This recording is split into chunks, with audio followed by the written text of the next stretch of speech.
5월 21일 목요일 새벽에 주시는 하나님의 말씀은 창세기 45장 1절로 15절까지입니다.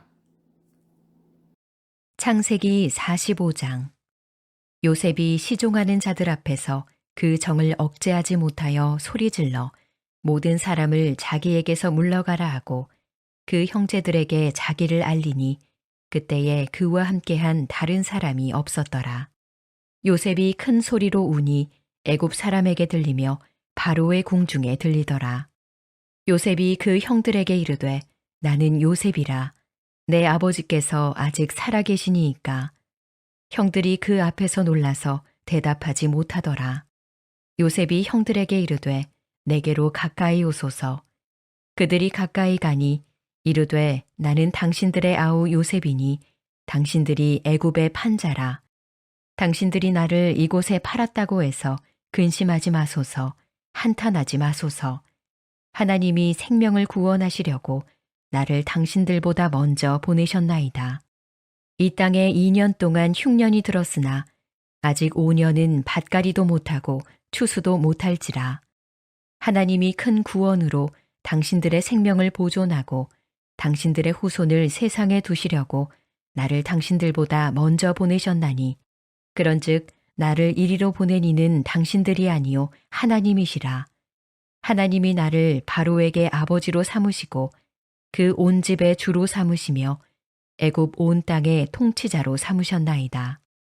당신들은 속히 아버지께로 올라가서 아뢰기를 아버지의 아들 요셉의 말에 하나님이 나를 애굽 전국의 주로 세우셨으니 지체 말고 내게로 내려오사 아버지의 아들들과 아버지의 손자들과 아버지의 양과 소와 모든 소유가 고센 땅에 머물며 나와 가깝게 하소서. 흉년이 아직 5해가 있으니 내가 거기서 아버지를 봉양하리이다. 아버지와 아버지의 가족과 아버지께 속한 모든 사람에게 부족함이 없도록 하겠나이다 하더라고 전하소서.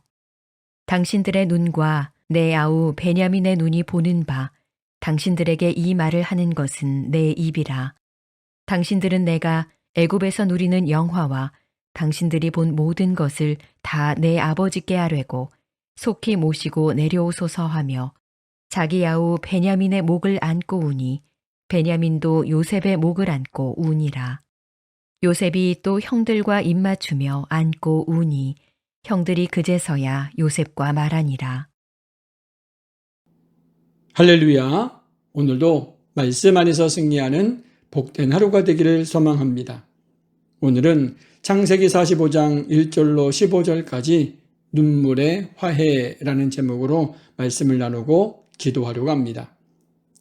창세기 45장은 요셉 이야기의 절정입니다. 요셉은 형들에게 미움을 받아 애굽으로 팔려갔고 억울한 누명을 쓰고 감옥까지 가게 됩니다. 그러나 하나님께서는 그 모든 시간을 사용하셔서 요셉을 애굽의 총리로 세우십니다. 그 후 가나안 땅에 큰 흉년이 찾아왔고 양식을 구하기 위해 요셉의 형들이 애굽으로 내려오게 됩니다. 형들은 눈앞에 있는 총리가 자신들이 팔아버린 요셉이라는 사실을 알지 못했습니다. 요셉은 여러 가지 과정을 통해 형들의 마음이 어떻게 변했는지 시험했습니다. 특별히 유다가 베냐민 대신 자신의 종이 되겠다고 말하는 모습을 보면서 요셉은 형들의 진실한 회개와 변화된 마음을 확인하게 됩니다. 그리고 오늘 본문 드디어 요셉은 자신의 정체를 밝히고 형들을 끌어안습니다. 이 장면은 단순한 가족 상봉이 아니라 상처를 은혜로 바꾸시는 하나님의 섭리를 보여주는 놀라운 장면입니다. 요셉은 형들 앞에서 더 이상 감정을 억제하지 못합니다. 1절입니다. 요셉이 시종하는 자들 앞에서 그 정을 억제하지 못하여 소리질러 모든 사람을 자기에게서 물러가라 하고 그 형제들에게 자기를 알리니 그때에 그와 함께한 다른 사람이 없었더라. 그리고 이렇게 말합니다. 3절입니다. 요셉이 그 형들에게 이르되 나는 요셉이라. 내 아버지께서 아직 살아계시니이까.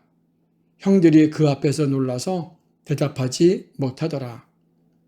형들은 두려움에 떨었습니다. 왜냐하면 자신들이 저지른 죄를 너무나도 잘 알고 있었기 때문입니다. 이제 총리가 된 요셉이 복수할 수도 있다고 생각했습니다.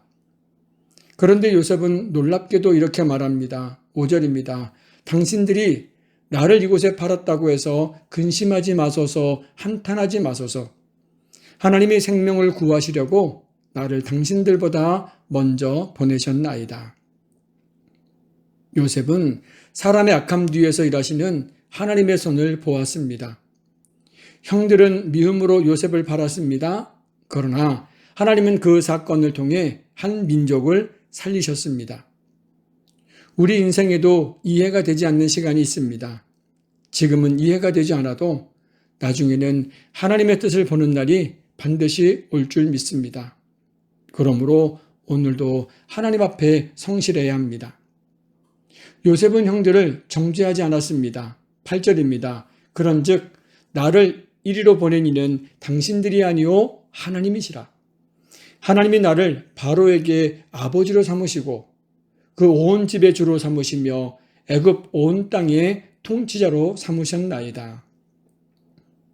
요셉은 상처보다 하나님의 섭리를 더 크게 보았습니다. 보통 사람들은 상처를 붙잡고 삽니다.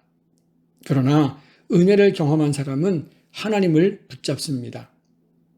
요셉은 복수할 날을 붙잡지 않았고 하나님의 뜻을 붙잡았습니다.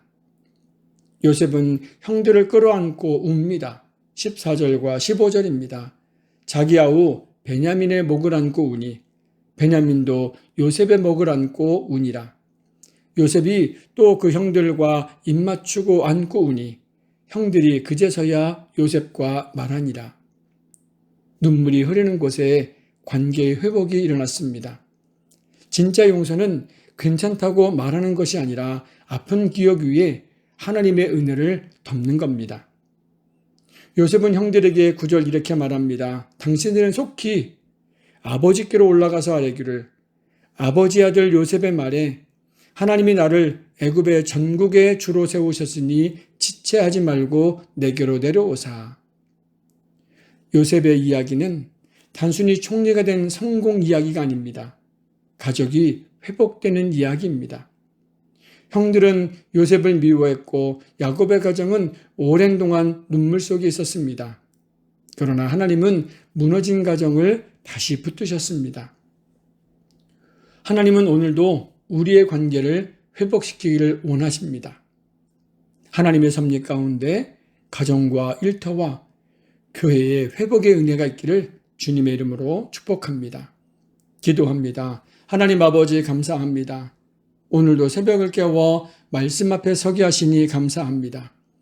우리 안에 미움과 상처를 내려놓게 하시고 예수님의 마음으로 용서하게 하여 주옵소서. 깨어진 관계가 회복되게 하시며 우리 가정과 교회 안에 화해와 은혜가 넘치게 하여 주옵소서. 예수님의 이름으로 기도합니다. 아멘. 우리 다 같이 자유롭게 기도하시겠습니다.